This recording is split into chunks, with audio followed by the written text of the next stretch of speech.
सुबह से हो रही हल्की हल्की बूंदाबांदी ने तेज बारिश का रूप ले लिया था। बारिश की आवाज से शेखर की नींद खुल गई। कुछ देर वो बिस्तर पर यूं ही अलसाया सा लेटा रहा। थोड़ी देर बाद उठा। उसने किचन में जाकर काइन्फी बनाई और काइन्फी का मग लेकर बाहर बालकनी में आ गया। वो बालकनी में बैठकर दूर पहाड़ियों पर उतरे बादलों को देख रहा था। ऐसा लग रहा था कि बादलों ने उन पहाड़ियों पर अपना घर बना लिया हो। नीचे बारिश हो रही थी। हवा भी तेज चल रही थी। हवा के झोंके रह रहकर शेखर के बालों को बिखेर रहे थे। वो मंत्रमुग्ध सा बादलों को नीचे उतरे देख रहा था। प्रकृति के वो नज़ारे और बारिश का शोर शेखर के अंदर एक हलचल मचा रहा था। कल रात से न जाने क्यों उसे शिखा की बहुत याद आ रही थी। वो समझ नहीं पा रहा था क्यों उसके साथ ऐसा हो रहा है। शिखा को छोड़े उसे 17 साल हो गए थे। हाँ, छोड़े हुए उससे शादी न करने का फैसला शेखर ने ही तो लिया था और छोड़ा दिया था शिखा को उसकी किस्मत के भरोसे। उसने एक बार भी नहीं सोचा गरीब अनाथ शिखा उसके बिना कैसे जिएगी। आज शिखा को याद करके वो अपने दिल को काबू नहीं कर पाया और बह जाने दिया। उसने खुद को शिखा की यादों में रिवाइंड होती यादों की रील काइनलेस के दिनों में पहुंच कर रुकी, जहां से शेखर एक बार फिर यादों के ट्रैक पर आगे चल पड़ा। हल्के नीले रंग की डेनिम की जीन्स और सफेद टी शर्ट पहने हाथ में गिटार लिए शेखर फ्रेशर्स पार्टी में गाना गा रहा था। ऐसे न मुझे तुम देखो सीने से लगा लूंगा, तुमको मैं चुरा लूंगा तुमसे, दिल में छिपा लूंगा।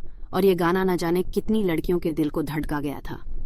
हर वो लड्डकी जो उसे गाते हुए देख रही थी उसे लग रहा था ये गाना शेखर उसके लिए गा रहा है। जूनियर तो जूनियर, सीनियर्स भी इस गाने में खो गए थे। लड्डके लड्डकियां सब। उनके युवा दिल में हलचल मच गई थी। प्रोग्राम खुले मैदान में हो रहा था। मौसम सुहाना था। गनीमत थी बारिश नहीं हो रही थी, जबकि जुलाई आखिर में कब बारिश हो जाए कोई ठिकाना नहीं होता। शेखर के गाने का साथ आज मौसम भी दे रहा था। हल्की हल्की हवा हर दिल में जलतरंग बजा रही थी। हर कोई गाने में खोया हुआ था। गाना खत्म होते ही तालियों से सारा मैदान गूंज उठा। लडे डिडे के जहां सीटी बजा रहे थे वहीं लड़कियां वंस मोर का शोर मचा रही थीं। एक बार फिर शेखर ने माइक संभाला और गिटार हाथ में लेकर फिर से उसी गाने की राग छेड़ा दी। हर किसी की नजर शेखर पर थी, लेकिन शेखर की नजरें उस लड्डकी पर टिकी थीं जो देख तो उसी को रही थीं, लेकिन कहीं खोई हुई थी। वो बहुत ही साधारण सा सूट पहने थी। कमर तक लंबी छोटी उसने बाएं कंधे पर आगे की ओर डाल रखी थी।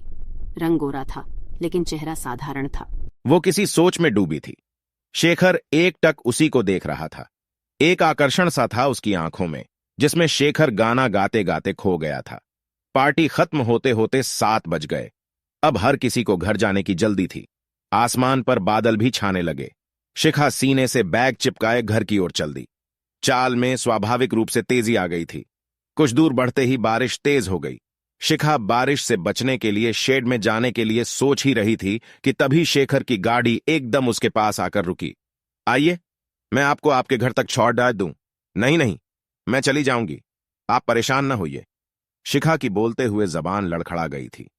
जिस बंदे से काइनलेज की सारी लड़कियां बात करने के लिए मरी जाती हैं, वही बंदा उसे उसके घर छोड़ डालने का ऑफर दे रहा था। लेकिन शिखा उसके साथ बैठने में हिचकिचा रही थी। अरे, आप घबरा क्यों रही हैं? भीग गई तो बिना वजह बीमार पड़ जाएंगी। मैं सही सलामत आपको आपके घर छोड़ डाल दूंगा। शिखा को समझ नहीं आ रहा था कि वो क्या करे। बारिश तेज हो रही थी। शिखा के पास कोई चारा नहीं था शेखर के साथ गाड़ी में बैठने के अलावा। रास्ते में शेखर ने उसका इंटरव्यू ले डाला। शिखा ने बताया कि वो अनाथ है, कोई नहीं है उसका। ये सुनकर शेखर को दुख हुआ। उसने मन ही मन ठान लिया कि वो शिखा का सहारा बनेगा, एक दोस्त की तरह। लेकिन दोस्ती धीरे धीरे प्यार में बदल गई। शिखा की जिंदगी में शेखर का आना उसको एक अलग ही दुनिया में ले गया, जहां जाकर वो सब कुछ भूल गई। भूल गई कि वो एक गरीब और अनाथ है, अनाथालय में पली बड़ी है। भूल गई कि शेखर एक अमीर घर का लड़का है। शेखर आकाश है तो वो धरती। और सबसे बड़ेड़ी बात, वो ये भूल गई कि आकाश और धरती का मिलन कभी नहीं होता। हाँ, क्षितिज पर उनके मिलने का आभास मात्र होता है। वास्तविकता तो यही है कि वो कभी मिल नहीं सकते। शिखा के लिए शेखर पूरी दुनिया था, लेकिन शेखर के लिए शिखा के अलावा भी एक दुनिया थी, उसका परिवार। शेखर जानता था उसके घर वाले शिखा को कभी स्वीकार नहीं करेंगे। फिर भी उसे अपनी किस्मत पर भरोसा था। भरोसा इस बात का कि वो अपने मम्मी पापा का इकलौता बेटा है, इसलिए वो अपने प्यार को अपना बनाने के लिए उनको तैयार कर लेगा। लेकिन किस्मत ने शेखर का साथ नहीं दिया। उसके पापा दोनों की शादी करने को किसी भी तरह तैयार नहीं हुए। उन्होंने साफ कह दिया कि अगर शिखा से शादी करनी है तो तुमको हम लोगों को छोड़ना पड़ेगा। अरे पापा, आप ये क्या कह रहे हैं? मैं ना तो आप लोगों को छोड़ा सकता हूं और ना ही शिखा के बिना रह सकता हूं। प्लीज पापा, आप एक बार शिखा से मिल लीजिए। शेखर के पापा उसकी मम्मी की तरफ मुड्डे और दांत पीसते हुए बोले। शेखर की मम्मी, कह दो अपने लाडले से 2 दिन में फैसला करके मुझे बता दे कि वो दोनों में से किसको चुनेगा। और ये कहकर वो अपने कमरे में चले गए। शेखर ने एक उम्मीद से अपनी मम्मी की तरफ देखा। उसकी मम्मी की झुकी हुई नजरें पापा की बात का समर्थन कर रही थीं। शेखर की आंखों में आंसू आ गए। फूट फूट कर रो पड़ेढ़ा। एक पल को वो भूल गया वो एक लड़े डहका है और लड़कों को इस तरह रोना शोभा नहीं देता। उस दिन के बाद वो शिखा से नहीं मिला। वो स्वार्थी हो गया। जिन्होंने उसे जन्म दिया उनको वो कैसे छोड़ सकता था? उसने अपने मन को समझा लिया कि प्यार पाने का नाम नहीं बल्कि कुर्बानी का नाम है। शेखर ने शिखा को इस बारे में कुछ नहीं बताया। वो जानता था कि शिखा उसे बहुत प्यार करती है और इस तरह कुछ भी न बताकर वो शिखा के मन में अपने प्रति नफरत भर देना चाहता था। उसने सोचा था कि शिखा उससे प्यार करके उसके बिना नहीं रह पाएगी, लेकिन नफरत करके शायद वो उसे भूल जाए। शेखर शिखा को भुलाकर पापा की बताई किसी और लड़की से शादी करने को बिल्कुल तैयार नहीं था।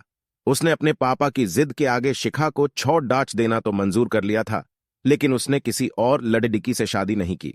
उसके लिए शिखा के प्यार को भुला पाना नामुमकिन था। वैसे भी किसी के लिए अपने प्यार को भुला पाना इतना आसान कहां होता है, वो भी पहला प्यार। और फिर शिखा उसका पहला ही नहीं आखिरी प्यार भी थी। आज पहाड़ी पर उतरे बादलों को देखकर उसे शिखा की बहुत याद आ रही थी।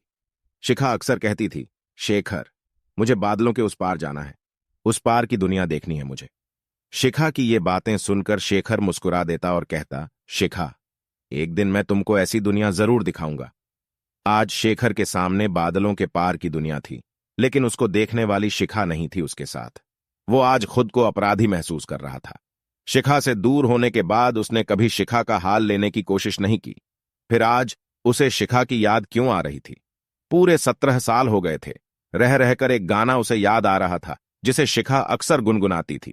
जब कोई बात बिगड़ा जाए, जब कोई मुश्किल पड़ जाए, तुम देना साथ मेरा, ओ हमनवा ना कोई है ना कोई था, जिंदगी में तुम्हारे सिवा, तुम देना साथ मेरा, ओ हमनवा। ये गाना याद आते ही शेखर तड़प उठा। उसे शिखा की वो उम्मीदें याद आ गईं जो ये गाना गाते समय उसकी आंखों में हुआ करती थीं। वो शिखा की तरफ से जितना ध्यान हटाने की कोशिश करता, उतना ही शिखा का भोला चेहरा उसकी आंखों के आगे आ जाता।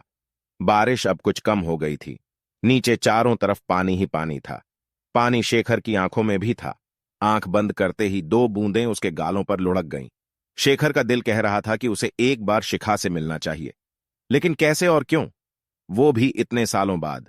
शेखर ने इतने सालों में बस पैसा ही कमाया था, अंधाधुंध पैसा। उसके पापा को भी तो बस पैसा ही चाहिए था। शेखर पैसा कमाने की मशीन बन गया।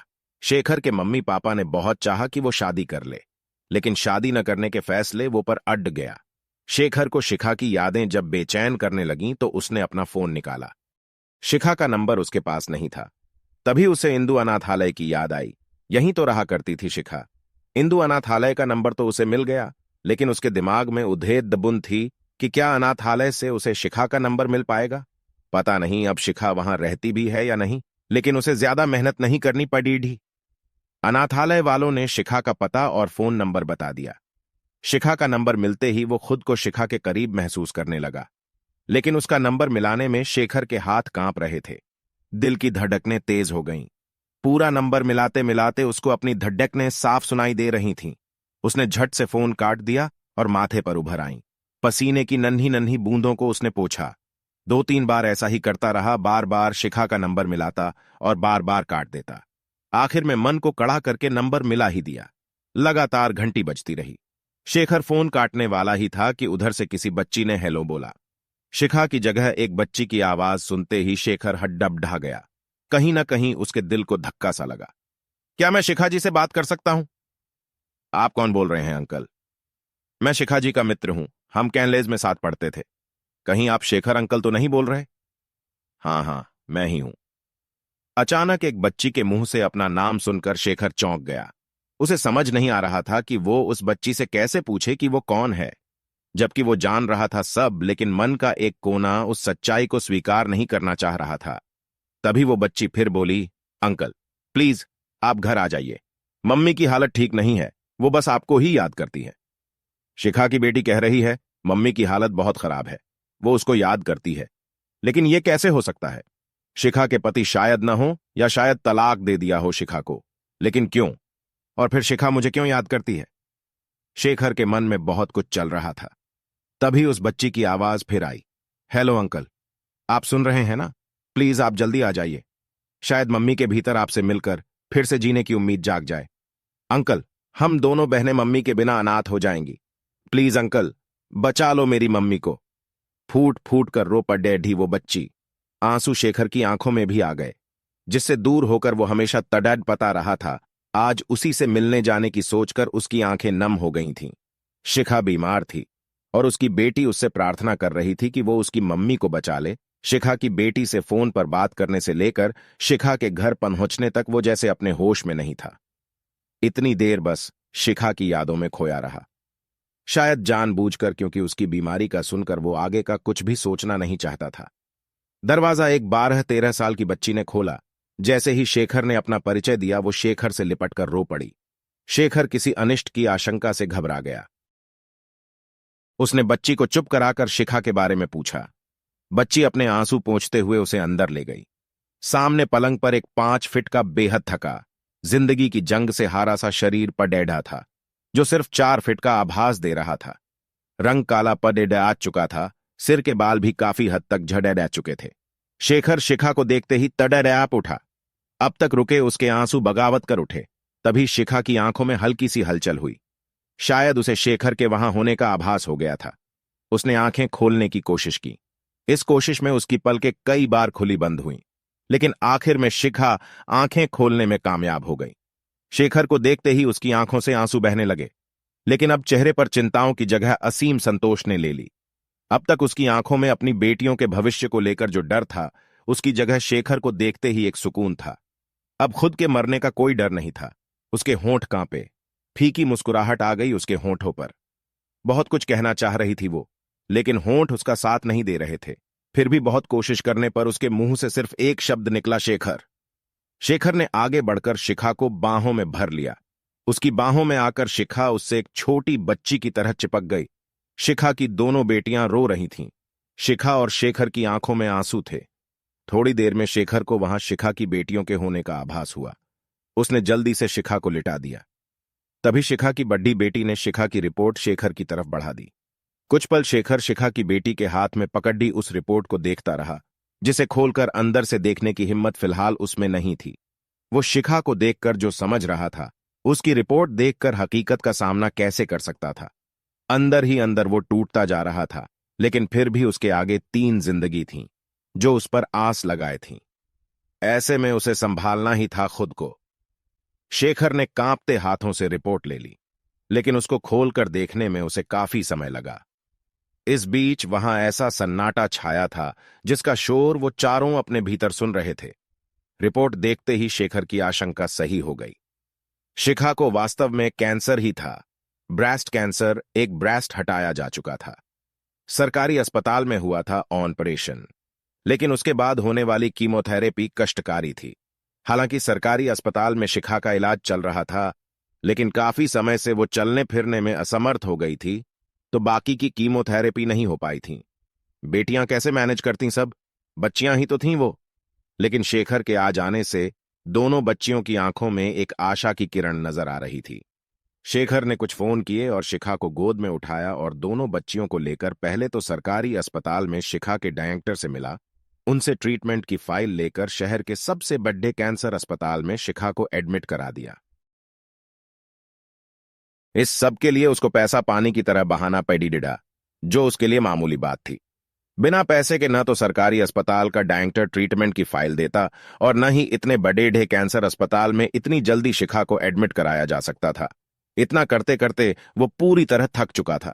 शिखा आईसीयू में थी और वो दोनों बच्चियों को कुछ खिलाने पिलाने ले गया, लेकिन पूरे समय शेखर के दिमाग में बस एक ही सवाल कौंधता रहा कि शिखा के पति कहां हैं। तीनों आईसीयू के बाहर रिसेप्शन में आकर बैठ गए। ऐसी चल रहा था। शिखा की छोटी बेटी शेखर की गोद में सिर रखकर सो चुकी थी। शेखर की गोद में आकर एक सुकून था उसके चेहरे पर।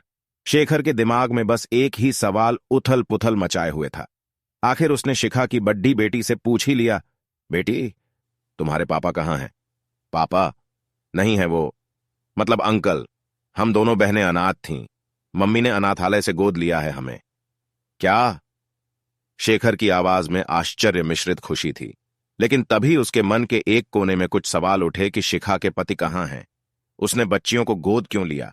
इन सवालों के जवाब तो शिखा से ही मिल सकते थे। शिखा की कीमोथेरेपी उसी दिन की गई। 2 दिन बाद शिखा कुछ बोलने लायक हुई। शरीर पहले ही खोखला हो चुका था, लेकिन अब शेखर को देखने के बाद उसके अंदर जीने की इच्छा जाग गई थी। शेखर प्यार था उसका, और आज उसका प्यार, उसका शेखर उसके पास था तो वो कैसे उसे छोड़कर जा सकती थी। शेखर शिखा का हाथ पकड़कर उसके पास बैठ गया। दोनों एक दूसरे को बस एकटक देख रहे थे।